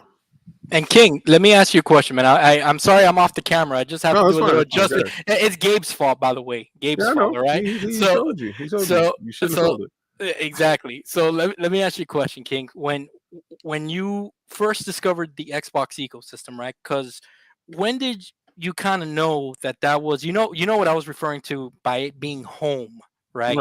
When did you feel that? It took a second because they made you welcome with everybody having a headset, right? When Xbox Live brought you along slowly, when we went from server blades and stuff like that, and we went from the user interface, and it crafted itself into exactly what we have. We went from tiles to boxes to stuff like that, and we're at a space now where they held our hand all the way through till stuff became commonplace, became intuitive. So when we use other interfaces, they feel rudimentary and, how can I say, just it's not as advanced. Gotcha. It's told that the PlayStation 5's user interface was 4K and the Xbox wasn't 4K. Oh There's my a God. reason why, Hmm. right? And it's by design. It's absolutely by design. Quick resume, stuff like is these things that are being utilized inside this space that the quality of life things that we see in this space makes it feel like home. Right. So when you go to another ecosystem and you try to do those same quality of life things that are missing, it leads to a level of frustration. It leads to questions like, why not? Right? So yeah, I'm on Elden Ring. Come on, man. I'm on Twitch. I'm streaming my joint. I got active streamers that follow me. Like, this is really crazy. It's ridiculous. Come on, Everborn. He's been on I'm gonna be on Elden Ring right after this. And I'll So- probably tweet it out that they can follow me on watch it on Twitch. yeah. So, King, let me ask you a question, right? Go So, ahead. remember how I was telling you about that achievement popping on the Right. Steam Deck? That I'm like, nah, man, this is wrong. This isn't what I'm used to. So, I think a lot goes into, and to kind of feed on what you're saying, a lot goes into it because if you really think about it, right, Xbox was really the catalyst for achievements on the It started there. 360. Yeah. So when the PS3 was launched a year after, And they didn't have it. they didn't have it, and then they saw that it was a great addition, and they put their own spin on it by saying, "Oh, we're gonna we're gonna introduce trophies and stuff like that." But by then it was over, man. I already had achievements on Xbox. I'm like, this is home. Yeah, And, but this is what happened when they first initially did that whole gamer score thing and achievements. It was really the gamer score thing that pushed sales, right? Because you get achievements that will boost your gamer score. I remember me and Mr. Ha. Shout out to Mr. Ha. He's part of Channel 5. He's one of the originals. If you look at the Xbox documentary, he's on it. it got competitive, I bet. It got hugely competitive because we would go to Blockbuster or we would go to Redbox and we would rent games just to beat them. Barbie's Horse Adventures. Just to keep on doing it. I'm My Little Pony. I didn't give a damn. Like, whatever it was. And he would look up and he would say, oh my God, he passed me. Did he play virtual bowling? Like, it's stuff like that. You would see it. NHL hockey, whatever the hell it took to achieve that score. We were doing it. And then it turned into purchasing games and quick downloads, and it showed the revenue stream. Sony saw that and was like, oh hell no, we got to do that. So again, Microsoft is usually the first ones in the market to do something, to be the guinea pigs for people, and then other people jump on. But by that time, Microsoft has refined it and turned it into something a little bit different than whatever the competition tries to do. So it's never a full mimic. It's just probably a carbon, not even a carbon copy, like a pale comparison of what they're doing. Like I find trophies to be ridiculous in the sense that that's what they talk about more. It's more about, I have X amount of platinums, then I've had these experiences in these games, to be honest with you. Yeah. So it's just weird. I feel you on that. But we grew past that part already now, because now if a achievement pops up, you're like, whatever. Yeah. But it's just put it in the bank, whatever it is, type of thing, opposed to their joint is actually a hunting. But we, shout out to Rand the man with the million. Mhm. He actually achievement hunts, and him and Cog and them, they still do it, and they talk about it like really, like Yeah, you know, and it's you this and month. it's Yeah, and it's one of those things, King, that I'm telling you, as dumb as it sounds, man, and I'm glad that at least Ham Solo can kind of relate to me. It just felt wrong seeing that achievement pop on that DMC and you game. ain't getting that credit on Eh, where you really bank at. yeah, yeah, and the thing is that that's kind of like what they've done is kind of like say, hey, this is your representation of your gaming, I guess, ego, Identity. identity. There you go. So I think that that was Because when genius. people go to look you up, Right. see, because right now people don't know my original name was Melon Buster One. Okay.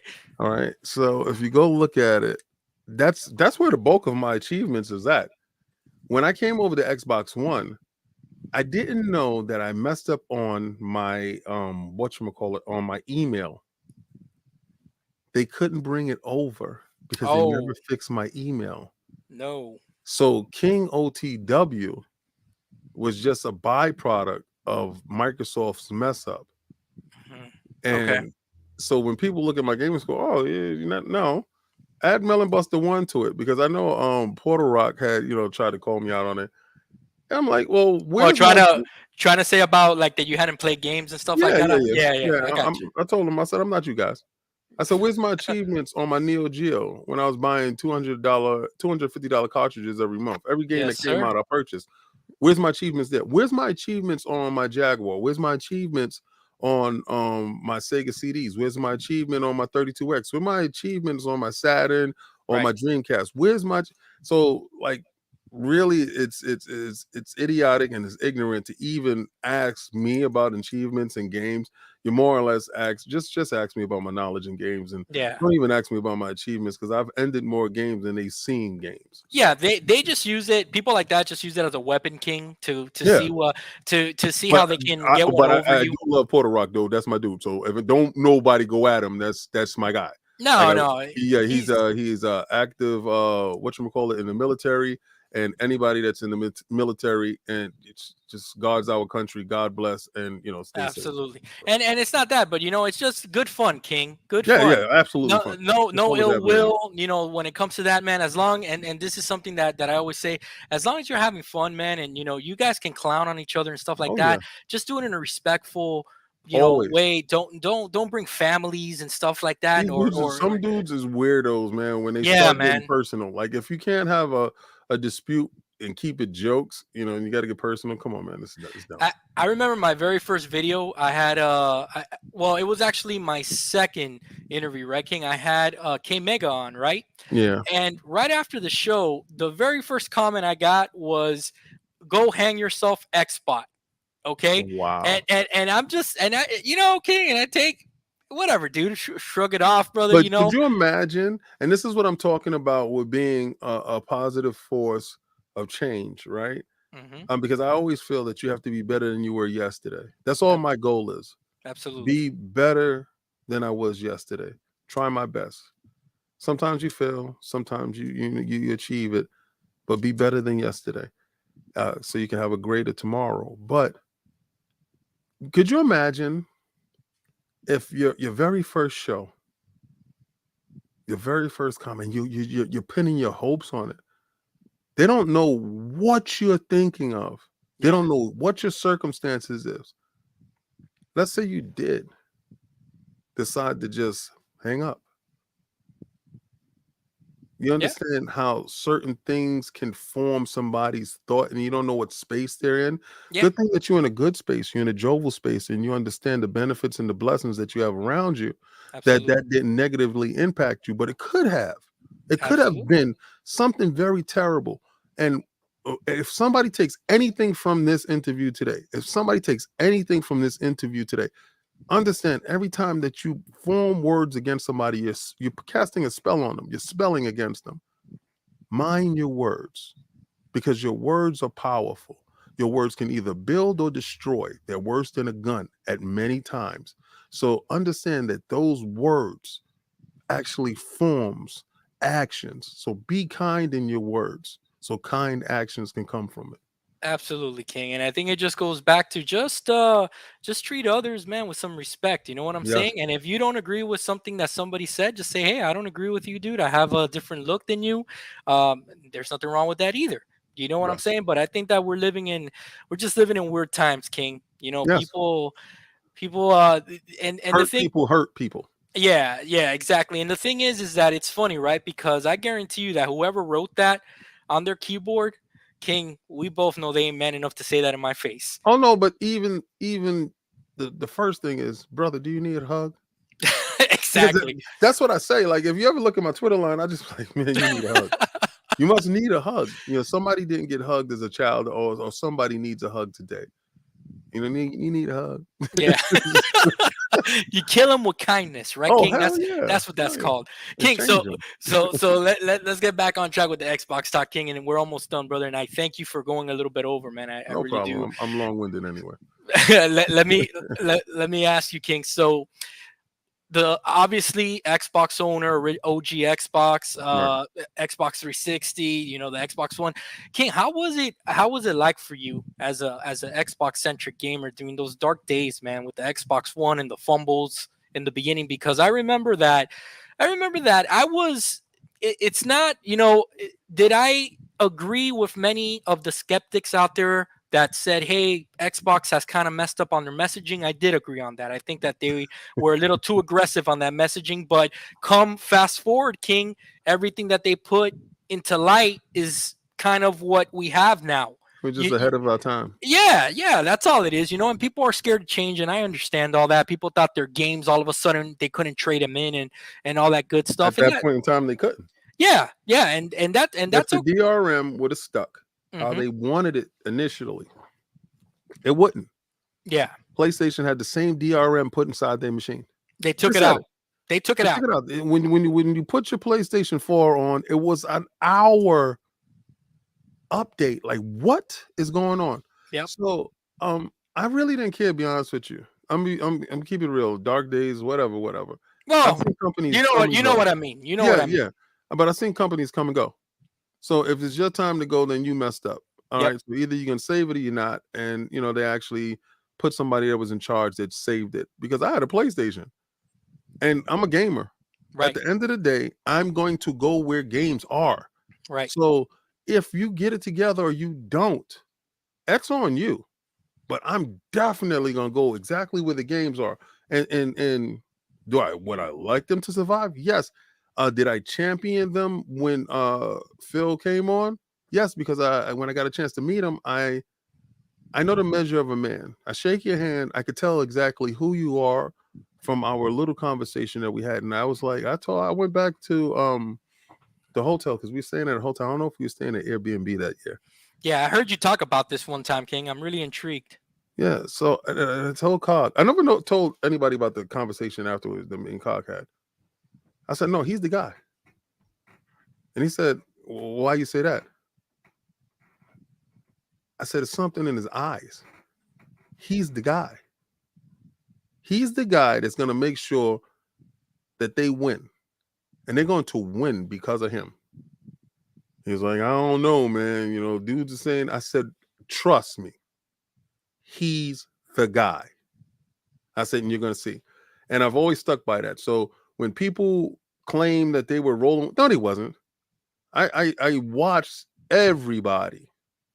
I was the only guy out there giving him his accolades as he goes along.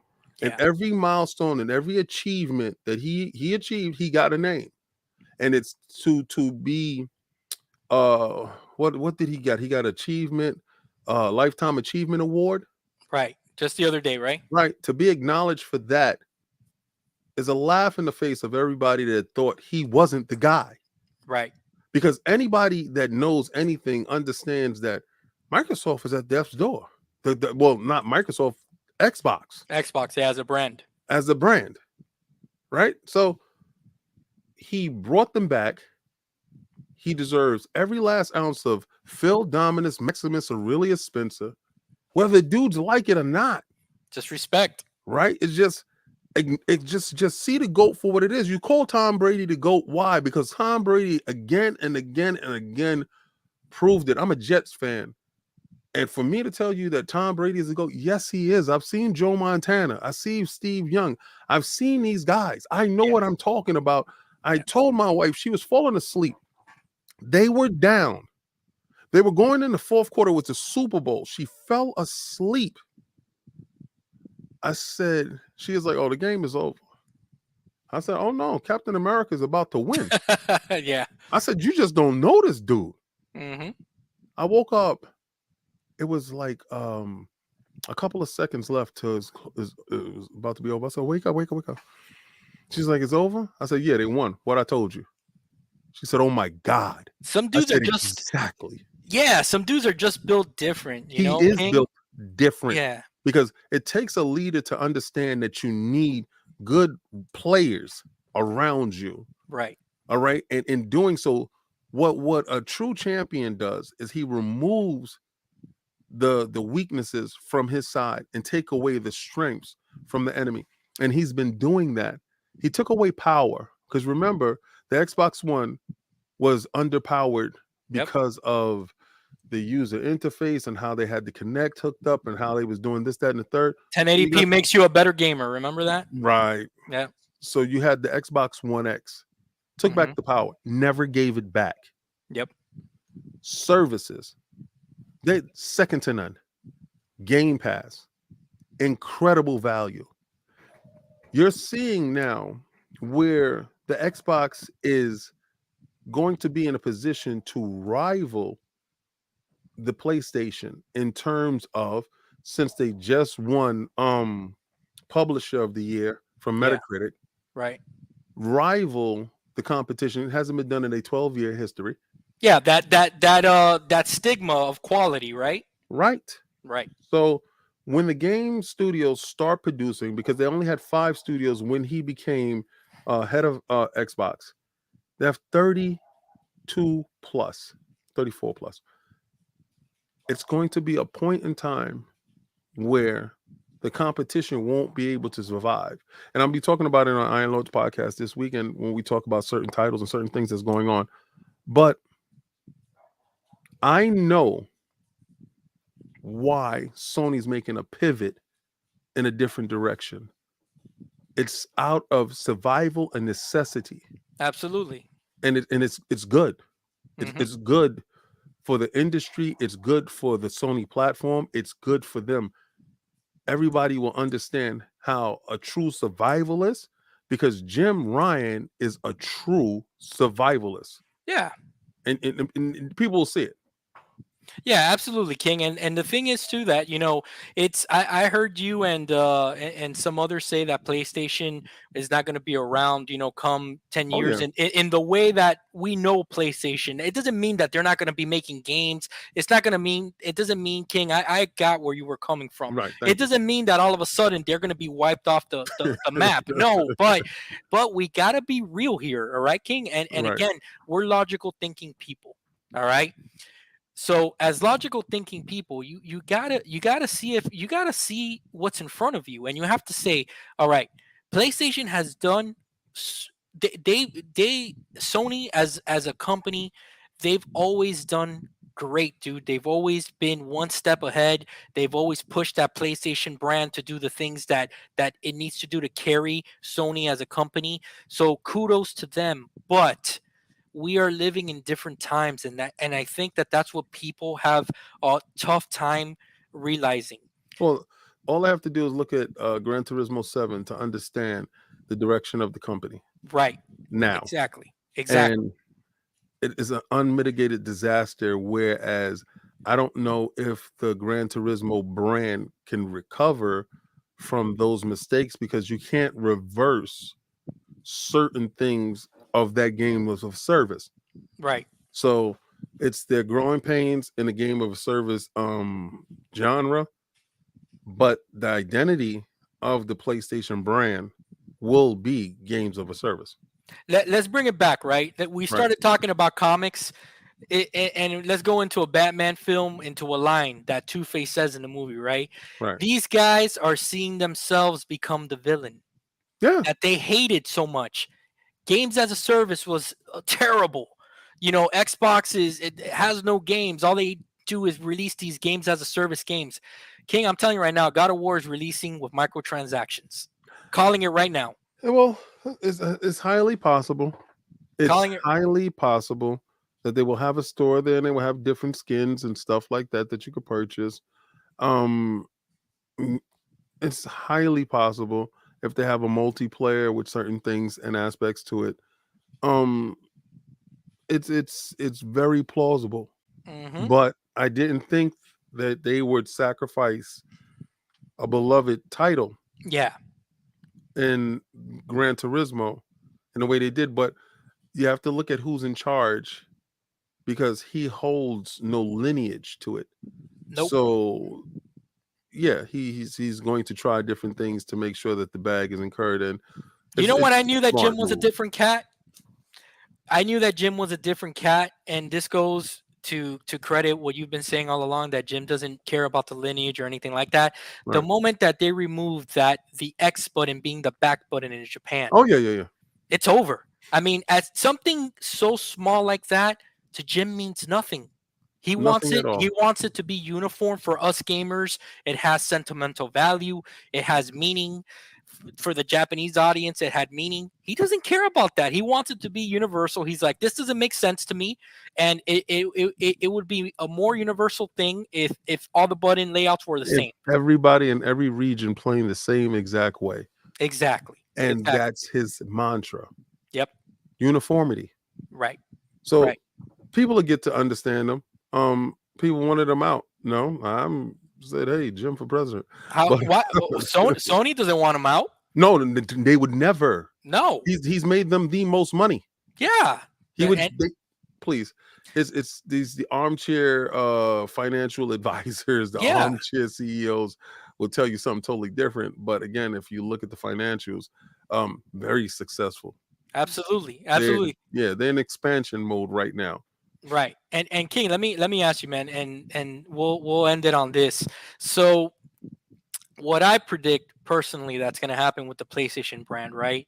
And Right. so Sony as a company is that you're going to have one of these major conglomerates, right? It's I don't know when it's going to happen, King, but I just got a gut feeling, right? Mhm. It's going to be an Amazon, it's going to be a Netflix, it's going to be one of these major corporations. Hell, even maybe Google, you Mhm. know. They're going to see that Microsoft is so far ahead that they're going to have to say, if we don't do something now, we're going to fall too far behind to even attempt anything. And what would be the smart move? Smart money, right? Mhm. Let's get an established brand like PlayStation and start from here to compete. So I really do believe, King, that in the next 10 years, I do believe that Sony's going to be gobbled up by one of these conglomerates, one way or another, for sure. Okay. I'm on record saying that I believe Netflix is going to buy them. Oh, okay. I believe Okay. Netflix makes the most sense in purchasing them. I mean, Amazon could make sense too, but I think Netflix makes the largest sense. And Netflix have shown the willingness to be um, daring when it comes to new things. They started their games, and I think they need a established brand like Sony. But the fact that Sony is in the same business that they're in, and that's the movie business, That makes sense. um, They could feed off each other. It's the synergy. huge. Huge synergy. You're Could right, you because could yeah, you yeah. imagine playing God of War Yep. and it says, and you see, well, watching the movie God of War, and a prompt shows up and says, pick up your PlayStation controller, and you play the movie from that game, from that aspect. It turns into your game from that storyline, from that aspect on. Because they'll be streaming. They're one of the leaders in the streaming. So then you would use their technology. You can leverage different IPs Yep. as far as Destiny goes and put series on Netflix, movies on Netflix. You know, Microsoft has teamed up with Paramount to bring Halo, Right. and there's IPs that are in Sony's camp that need that same level of care Yeah. with these studios, and you know Sony can do it. And Or think why not about, have Netflix? Just think about Netflix purchasing them and their X amount of million owners having access instantly. You've instantly turned that PlayStation brand to the greatest video game company in the history of gaming. you're right. Instantly. You're right. And that supersedes Game Pass right there. If you really think Oh, about it, right there, just like that. that one move right there, because you captured that casual audience. You know what I'm Instantly. saying? And that's like a Wii effect move right there. To be honest with you, and the thing is, I like what you're selling there, King. And if you think about how successful The Witcher has been for Netflix, getting subscriptions and stuff like that. Mhm. Okay, and I can see a world where, you're right, man. You just finished watching the new God of War series, and a little pop up comes up, and instantly you could be streaming the game.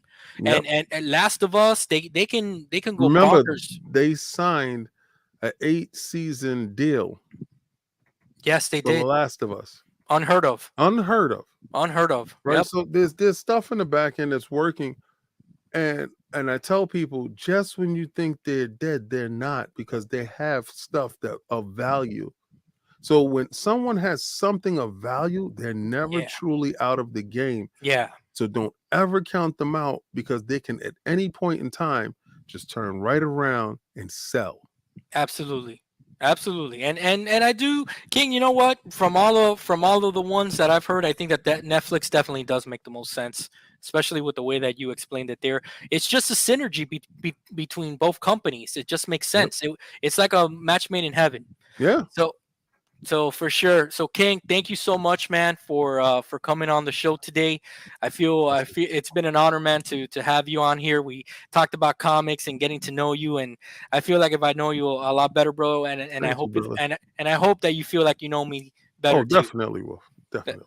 Awesome, King. Thank you so much, and let everybody know. Okay, so this Friday you're gonna be on. The statue show, right? Yes, DCX at 9 p.m. Where it's an adult humor show, but we talk comics, we talk movies, we talk geek nerd stuff, and you can come watch a couple of thousandaires and some millionaires talk about statues, upcoming statues, and stuff like that. Have a great time. Sunday, Iron Lords podcast at 1 p.m., where we might go a little bit long, but you have some lifelong friends talking about our favorite genre, which is video games, and Absolutely. we're going to have great fun. You can catch me at lordsofgaming.net, where the Lord's Minute goes up all the time, where I'm talking about various things that are going on in pop culture with my man Ty. And also, you can catch me on Twitch now, where King David ILP, and Attic has to teach me how to save my played stuff, because I'm just playing it and then it's not saved there. Oh, So I got you. yeah, Yeah, yeah. you gotta tweak the settings there. Yeah, I, he I is had to coming. learn that the hard way too. Yeah. But King, thanks a lot, man, and we look forward to hearing from you on Friday and the weekend, man.